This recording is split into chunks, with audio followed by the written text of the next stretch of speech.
What's up? Welcome back to another video. This one is going to be specifically on passive income properties and versus rental properties. So, two different types of real estate. You got residential with the rental and you got commercial with the passive income properties. And specifically for this example, I'm going to use a car wash. So, there's all different other kinds of passive income properties, but for this, for the sake of time and the sake of not confusing you guys to death, I'm just going to do like a car wash versus a single family home that someone's renting. So maybe you've got a little extra money, you're trying to figure out which one you want to buy. Maybe this will give you some clarity and kind of do the pros and cons of each. So, first up, the reason that I like to invest in the commercial passive income properties more than rentals. Rentals are great, don't get me wrong, and I'll probably get a few of those under my belt when the market takes a turn, just for extra income coming in every month. But really, even if the economy does take a turn, I'll probably mostly go after passive income properties. It's not really been the trend, or it's not something that you've been hearing of for 20 years, going out here and buying passive income properties. It's like rentals, rentals, rentals, buy rentals, stack your wealth. But I do things a little bit differently. So with the car wash versus the rental, you get more income. So you're definitely, if I make $5,000 net on my car wash for the month of July, it's August right now, and I made that in July. So let's say that you have a rental property. Well, that's going to have to be a pretty high dollar rental, an expensive home that you're renting out for you to net $5,000 off of that. Like, that's an insanely overpriced rental. And anyone who has enough money to rent something where you're making $5,000, they're probably just going to go buy their own house anyways. So it's just more profit margins, more income, and but it's also more money down. And that's the great thing about what I teach, is that you don't have to use any money down to do that. Another thing is you don't have to deal with people. If something breaks at the car wash, I deal with a robot. Robots are easy to fix. Robots don't have the cops call on them at midnight. People, you got rentals. A buddy of mine owns a trailer park, and the cops are always up there. He's getting phone calls at 2, 3 in the morning because the cops have been called. There's people shooting or something, or somebody's mad. Their girlfriend, boyfriend are having a fight.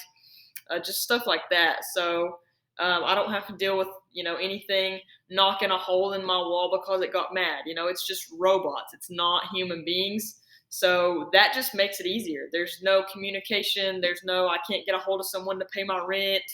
If they don't pay, they don't get a car wash. So they have to give me the money. I don't have to chase someone down for a rent. I don't have to chase my car wash down to make its payment every month, something like that. So that's another great benefit to that. So another one is you get to run a business. So, with a rental, yes, that's good. That's passive income, basically. But this, with a car wash, you've got the building itself, the car wash itself, and then you've got the house itself that you're renting.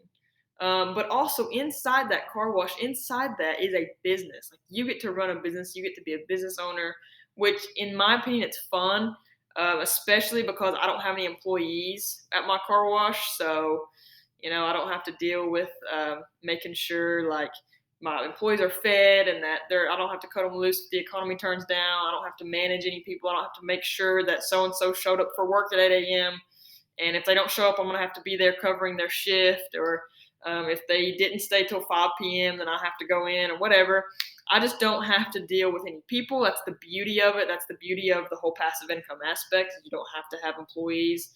Now, you could, start a detail business or something of that sort, a hand wash, where you could, scale that and hire employees if that's what you wanted to do. There's just so many opportunities and options with the business itself. And that kind of leads me to my next point, is you can actually increase the income. If you've got a rental, you might can only increase that rent so much before you just max out, and it's not worth paying an extreme amount for rent every month. Like, a place might only be worth paying 600 max, so you might could take it from $500 a month that your renters are paying to 600, and that might be your limit.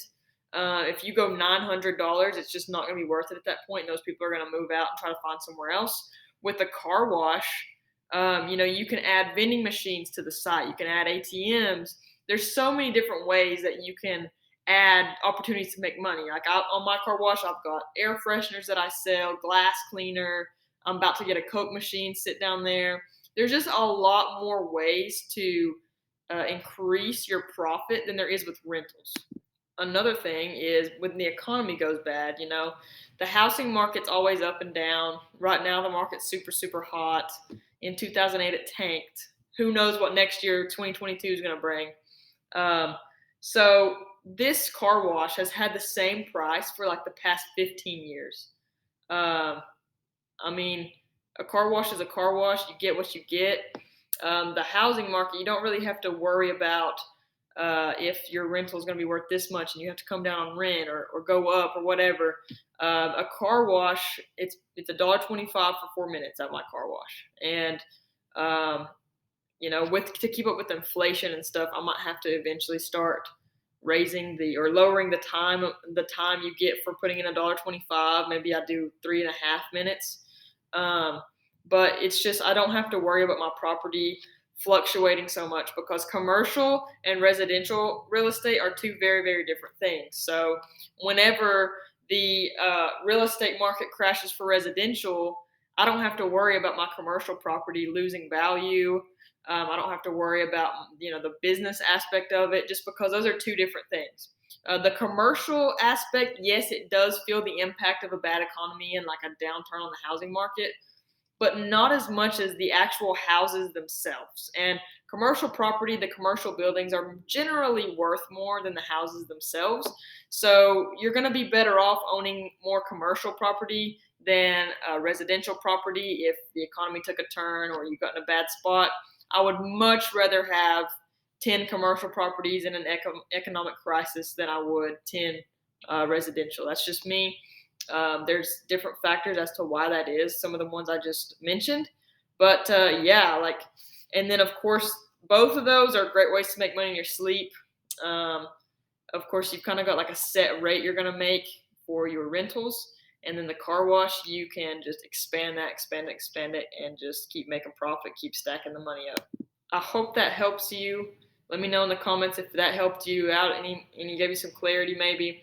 If you want to learn how to get into passive income with zero money down and zero of your credit hit, literally no cap, zero money down and zero of your credit hit, click the link below, the Passive Income Blueprint, and that'll be a great help to you.